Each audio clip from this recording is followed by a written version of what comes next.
गर्दन जो दरिया। यो वसाई आई मु खबर बुधी आ त ता गोराम के घरा कढी छडियो छा यो सच आ छा खबर बुधी थे कुछ है त तस्दीक करण आई आई छा आई नाराज छो पई थी आई मु त इए ही पूछो तो खा अरे किथा किथा छुड़ी अची ते पोचन थियो दिसी छाती मुजो मुंह हाने त पैर ढाए मने नवरी टंगू तोप असली में छिती लगी पई आई आई सुबह गाड़ी नेरन कोन कई सही हाने निकरण जी कर अजायो मगे होश मना कर जैसे तो पर गांटो ना बनराईंदी है ना वैसे तो तू नवींदी है आई वन्या थी असली आप पे मां निकती थी वही माई तोखे तो खबर है ना मां नानी सियाणी विजा दिया रथे बेके में पानी हां अरे हलाने हल वडी आई है रदे पके में पानी विझण वारी असा जो दिमाग अगे फिरियो पियो आहे आया चितो करण असा के राणा तू दुनिया सा धोखो करिया पर असा सा धोखो न करिया दायर हिकड़ो घर छडी दिया है तू तो उहो भी नहीं छडी सुल्ताना तो अकबर खानी ओ सजो चक्कर असा के पाण में विड़ाण लाए तो करे तू आई जो गाल के समझण जी कोशिश ही न तो करी बेवड़ाओ अकबर खान ना पर तव्हां आयो राणा तो असा जी पुठी पोया वार कयो आहे यो हिसाब किताब तोखे ॾियणो पवंदो सब खपे रही असा जी भेण अज जो अज असा जे हवाले कर सुल्तान गाल बुझ जकरे सच पुछी तो उन जी मुखे का खबर कोनी बाकी जकरे तोखे अन्या बेतबार न थो अचे तो उन लाए तू भले मुखा साख वठ तू कूड़ो आई तुझी कसम का वधीक असा के अकबर खान जी ज़बान ते एतबार आई जकरे तवा के मुझे कसम था बेतबार ना है ना तो वो हीर जो हीरे ता पेर ड्राए अज का पोए तुझा रास्ता अलग मुझा रास्ता अलग जिंदा कौन छड़ी दो साईं राणा जिंदा कौन छड़ी दो साईं तू उड़े छा तो समझी असा तो के छड़े रींदासी अरे अटनी ता आलम जो छा कयो हां जो मुखे को ही खाई दो कहां जो पानी मुखे तंगेला मुझे सामू ये बब क्यों हण छड़े दियो राणा यो तो के वक्त बुधाई दो तसा जो अजायु बब क्यों आहिन या तो के कुछ करे दिखारी दासी राणा तू देव जो वो तो आई जो साह उन में पंत होंदो आहे ऐ तुझो साह ऐसी तई पंत आहे जैसी तई तू इन हवेली जे अंदर पंत आई जैसी तू बाहर निकते वो दी तुझी जिंदगी जो आखिरी दी हूंदो छो त नाग जो नकियल बंदूक जो थकियल त बची सके थो पर सुल्तान जो सटल कदे सिद्धो न थींदो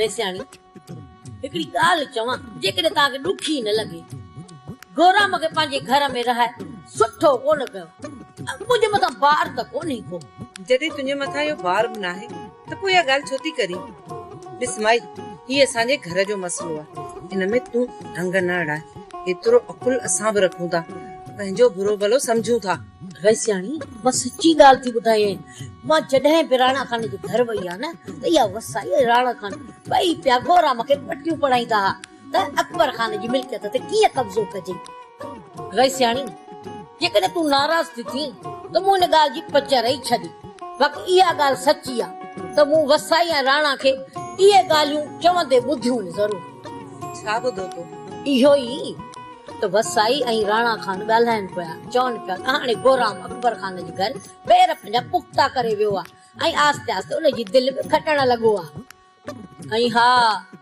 चवनि बि ईअं पिया त असां जूं 10 आङुरियूं गिह में आहिनि माई सियाणी जे तुंहिंजूं तकरीरूं पूरियूं थी वयूं हुजनि त हितां पेर डाए जे ॿिए कम सां आई त उहा ॻाल्हि कर बाक़ी अॼु खां पोइ असांजे घर जे मसइले में तूं न ॻाल्हाइजांइ रेसियाणी मां वञा थी बाक़ी मूं पंहिंजो फर्ज़ समझो सो उन खां मां तव्हांखे आगाह पई कयां वधीक तव्हांजी मर्ज़ी आहे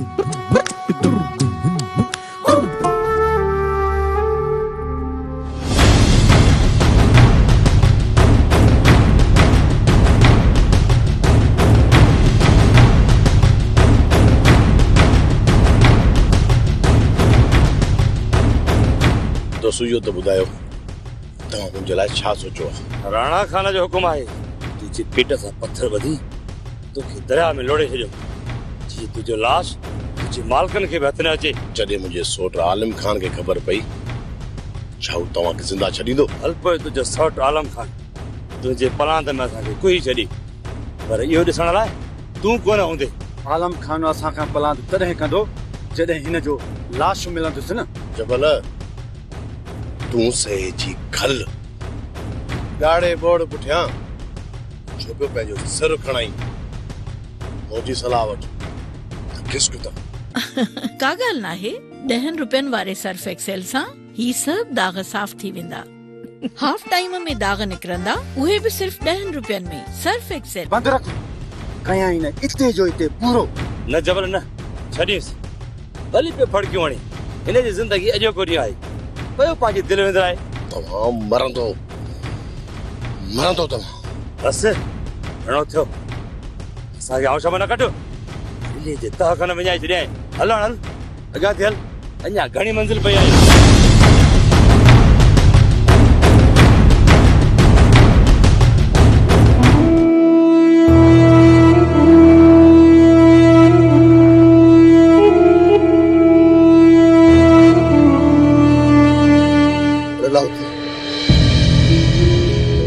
दिल तो चवे थी तो सीधी गोली सीने वारी ठोकिया है।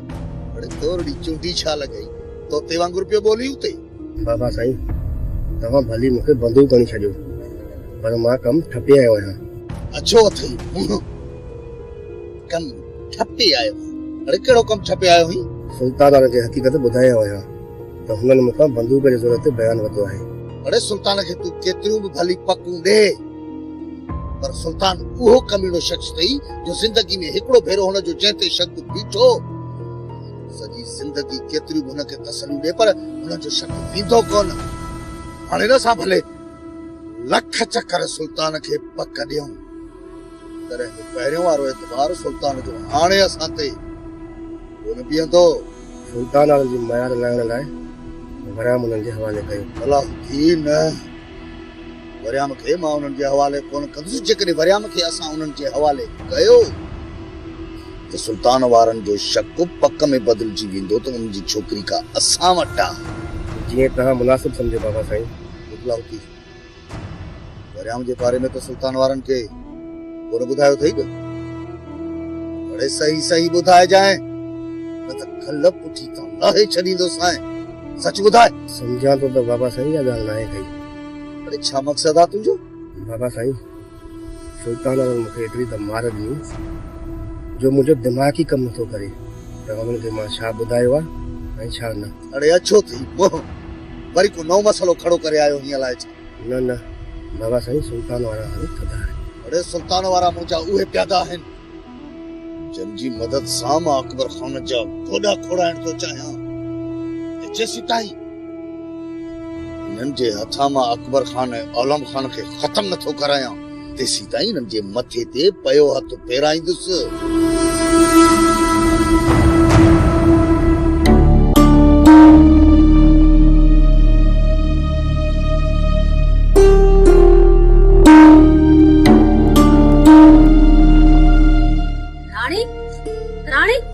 राणी तो काने थी वनी तेरे हाल अंदर हाल चवाई थी अंदर। राणी मां तो के बाहर वने खाना दीनस बाहर हो वो बीठा हुंदा हला करे राणी अखे तू छोरा थी समझे। राणी नजीरा ये दिमाग खराब क्यों था? तूने क्या तुझे करे? ये बेसमझ बाहर भाग रहा है। तूने तो हद से खड़ी। आलम मां रानी जी दुश्मन ना है पर ये जबरदस्ती बाहर पई वनी। नसीरा तूने के प्यार में समझा भी सकी।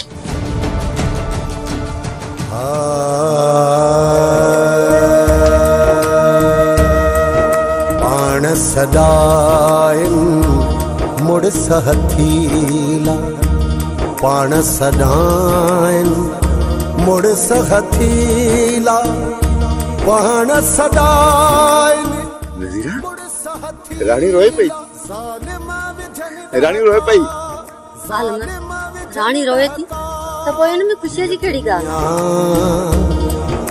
ये दुनिया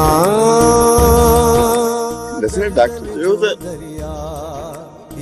जेकर रानी दुख के सुख के महसूस करे तो समझ रहे के ठीक थियण जा चांस आहे ये डॉक्टर जो जेकर हुआ दुख सुख के महसूस न करे तो समझ ये ठीक न थी नज़ीरा तुझी लापात सारा दुख महसूस क्यों है ये रोए पई नज़ीरा रोए पई ये मुझी भेड़ मुझी भेड़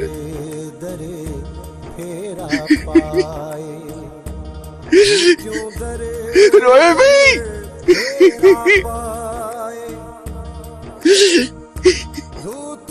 हाल में डॉक्टर ये चयो अल्लाह कंदो असांजी राणी जल्दी ठीक थी जनता भी सन जोता ये दुनिया अच्छा अच्छा भाव मिठल दर्दन जो दरिया अस्सलाम वालेकुम अस्सलाम वालेकुम मोड़ल ये खबर न दर खड़काइण में छा तू घर में अबा फकीर माण्हू ॻोठा वारा असां खां पर्दो कनी कोन बाक़ी जे तोखे ॾुखियो थो लॻे त पोइ खणी हलिया वञो छॾ वञण खे मानी खाई दे मानी सेवा जी खाधी कोन खाधी अजी शाणी तो मानी खाधी आ भला मानी के पुठी थोड़े दी पिया बी मानी आए छा आहे त कोन इहा ई आ जेका आदे खे ॾिनी आ भला इहा ई था खाऊं अदा ऐसा तो घड़ी खाती हाणे मूंखे ॾे।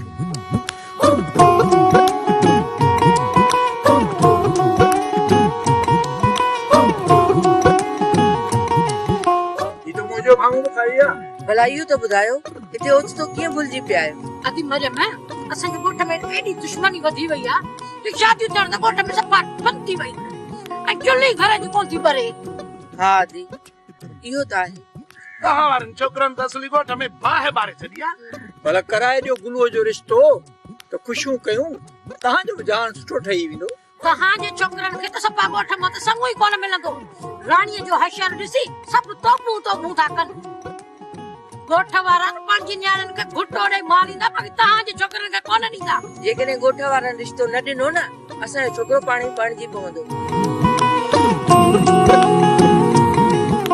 ज़ाहिद साईं सच्चा मुर्शिद सच्चा पीर अहिड़ो को करतब करे ॾेखार जीअं बाबे खे यकीन अची वञे ऐं बाबे जो कमु गुलू थी वञे मां को मदारी आयो तव्हांखे करतब करे ॾेखारे न बाबा न मुर्शिद साईं ऐं मुंहिंजो मतिलबु आहे त बाबे खे का अहिड़ी साबिती ॾे जीअं खे यकीन अचे रात तव्हांजे घर में जिन जे रूप में मिलियो अदा रात मूं बिलो ॾिठो अड़े बिला त घर में ईंदा आहिनि ॿी ॻाल्हि कर ओ रात तव्हांजे घर में बुरके वारी माई थी हाँ माई दी उस्ताद जो उस्ताद न मुर्शिद हाँ त मुझे मुर्शिद साईं ज़ाहिद जो फरमान त रात बुरके में तव्हांजे घर माई जे रूप में जिन ईंदो जिन एतिरो ठोक जो कम थी वञे थी वेंदो तूं घणो सियाणो न थी जिन ईंदो त पोइ असां काॾे वेंदासीं पोइ असां कमु गुलू करे कोठे ते चढ़ी वेंदासीं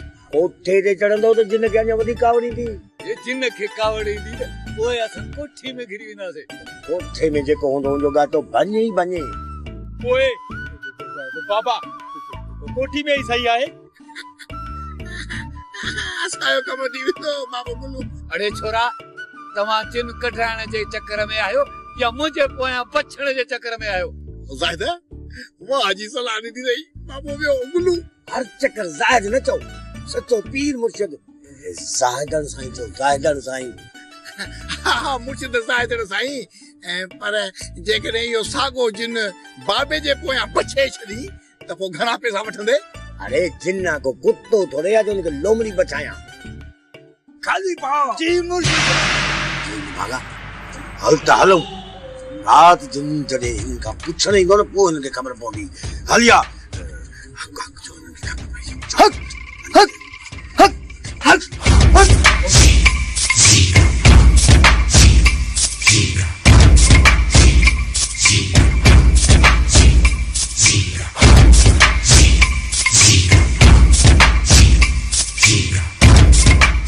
आलम खान कुर्बान ऐं शमू वारनि मुंहिंजी रत सुका छॾी आहे। मां चाहियां थो त हिकु चकर तव्हां हाली हुननि सां ॻाल्हायो, जेकॾहिं सम्झी वञनि था त ठीकु, न त कयूं था हिकु हिकाणी। लाला तो हुन सां को मसलो न आहे के? अहिड़ो को बि मसलो न आहे। तव्हां सां मिलंदो रहां थो, उहा उन्हनि खे कावड़ आहे त मां तव्हांखे उन्हनि जूं ॻाल्हियूं ॿुधायां थो। कहिड़ा हू धाड़ा जो तूं असांखे ॿुधाई थो जो असां उनजे मथां पुलिस चाढ़ींदासीं?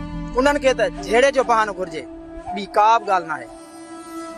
इन करे मां चवां थो त हिकु चकर हुननि सां ॻाल्हाए अचूं, मयार लही पए। जेकॾहिं को बि हू मूंसां खवसनि था न त ठाऊ की मलणी ॾींदासीं। जेसीं ताईं हुननि खे पादर न लॻंदा न तेसीं ताईं हो कोन वणंदा। एतिरा ठाऊका बि न आहिनि। हिकु उछल ॾींदोसां न त ॻोझा कोन लभंदा। ॻोठ जी ॻाल्हि आहे, हिकु चकर हुननि खे हली सम्झाए अचूं। जे को बि न मुड़िया न त ठाऊ की ॾींदासीं मलणी। हुननि जे पोयां को चङो मठो अथनि या सभु ठोया? हू ठोया आहिनि, तॾहिं त आकड़िया था वतनि। पोइ हुन सां ॻाल्हाइणो चाहियो आहे। जॾहिं तोसां ॿीहर कुझनि न त हुन जे घर में घिड़ी हुनखे पादर हणंदासीं। ॾिठो चक्कर आहे जो आलम खान मूंखे तव्हां ॾेई वियो आहे। तव्हां हुनजे दर जे ॿाहिरां फिरंदा अथव तो? मां इन करे सम्झायांव थो त इहे शरारतूं करणु छॾे ॾियो। ज़ाहिर आहे इंसान जा ॿार ॿार घुमंदासीं फिरंदासीं ज़रूर न। हिन जो मक़सदु तव्हां आलम जी घिटी में अचण खां कोन मुड़ंदव? न मुड़ंदव? सॼे ॻोठ जे माण्हुनि जी सॼो ॾींहुं घिटीअ में अच वञ कई, उहे आलम खे नज़र कोन था अचनि। बाक़ी रुॻो हिन आलम खान ते असां फायर ॿार आहियूं। न कर इहे ॿारहाणी ॻाल्हियूं मां न रहे सर, पर माफ़ कजो, अव्हां पिया कयो। अव्हां जेकॾहिं तव्हां आलम मथां थोरो बि ज़ोर रखंदो न त तव्हांजी घरवारी वापसि कराए सघो था। पोइ त इहे मसला ई पैदा कोन थींदा। जे न्याणी खे अव्हां मारण जी कोशिशि ॾेई, ज़हर ॾेई, उनखे मौत जे मुंहं में आलम खान छो धिकींदो? आलम खान जो कूड़ बि अव्हां खे सच लॻे थो ऐं असांजो सच बि अव्हां खे कूड़ लॻे थो। इन ॻाल्हि लाइ असां एतबार ॾियण लाइ तयार आहियूं। छोकिरी पाण ख़ुदकशी करण जी कोशिशि करे। इन जो मतिलबु तव्हां अहिड़ो माहौल पैदा कयो जो छोकिरी मजबूर थी ज़हर पी करे पंहिंजी ज़िंदगी ख़तम थी करणु चाही। सर वधीक असां हाणे कोन था ॻाल्हायूं। जेसि ताईं अदा मलार जी घरवारी आलम वापसि कोन थो करे, थी सघे थो असां हुनजे घर में बि घिरी वॾो नुक़सान खाईंदो। चोरो कहिड़ो नुक़सान? आलम खान असां भाइरनि मूं कंहिं हिक खे मारे विझंदो न त पोइ छा? आलम खे असां ज़िंदा छॾींदासीं। वॾो को ज़िद्दी आहे। अञा असांजो ज़िद ॾिठो किथे आहे अकबर खान? हुन ज़िद जी ख़बर इशारा सुधरण जा ई कोन्हनि। इन्हनि खे का चङी सिख त मिली कर।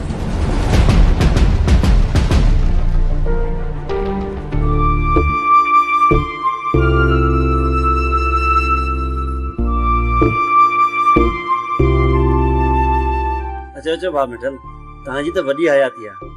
हींअर ई मां कुंज सां तव्हांजो बि ज़िक्र कयां।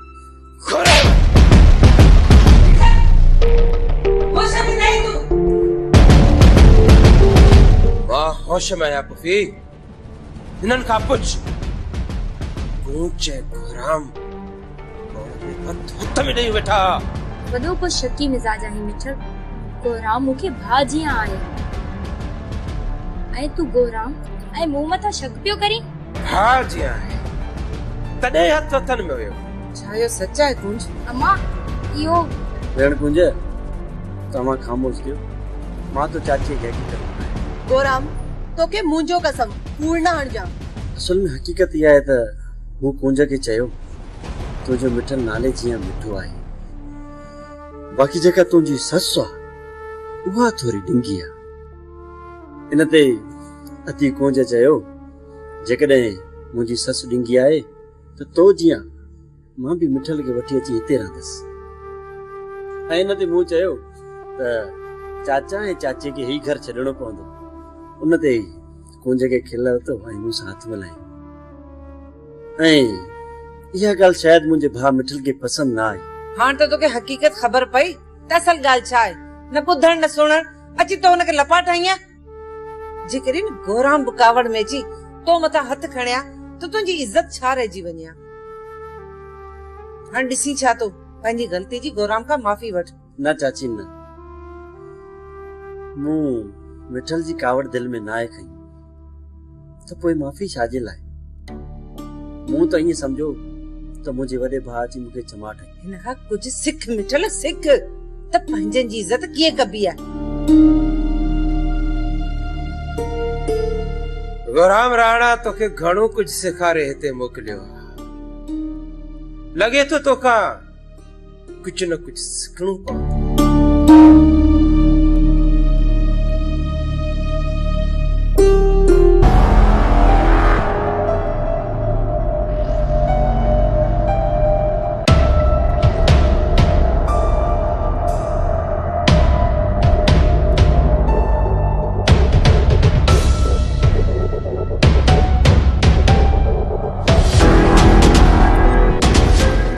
बीठा थी निभागा हिननि जो तो सॼो ॾींहुं कमु इहो आहे। चाचा अॼु हिनखे ज़िंदा न आहे छॾणो। न कर छॾ निभागनि खे। चाचा ही मोड़ वारा ई न आहिनि, खॾे में वञी पवनि।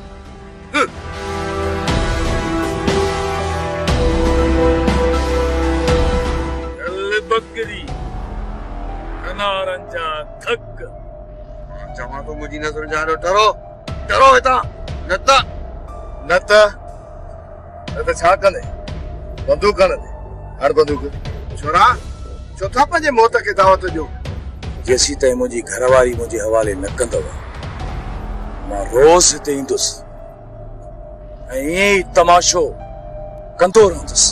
तव्हांखे नथो चवां त वञो था वधंदा।